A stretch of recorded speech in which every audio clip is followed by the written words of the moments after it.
What is law in action?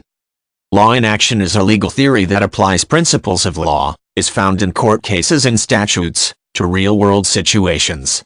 It is often associated with legal realism, which refers to law in action, and asks how a particular law or legal concept applies as a practical matter. Rather than focusing on the theory behind a law, law in action looks at the actual impact of a law on society in general. The concept exists primarily today at the University of Wisconsin Law School, but also exists in some form in selected courses at other law schools throughout the world. Law school studies in the United States normally focus on appellate court cases as the basis for learning and studying principles of law. Under a law in action approach, however, the study of a particular court case goes beyond the facts of the specific case. The discussion centers on the impact of the court decision on the parties and on society as a whole, the public's response to the decision, and the intersection of the decision and other laws that already exist.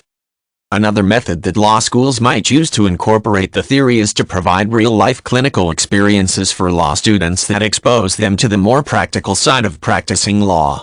Most law schools provide elective courses that require students to put their legal skills into practice through legal clinics.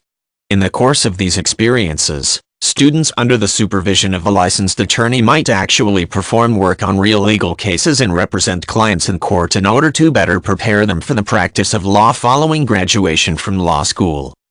The thinking behind the legal theory of law in action is that students will be more adept at representing clients in the future if they learn more than just the laws and rules. Learning the rules is certainly important and necessary to a successful law career, but knowing the practical implications of those rules also is an essential skill for a lawyer. From a law in action perspective, then, learning the law is simply not sufficient to producing a competent lawyer.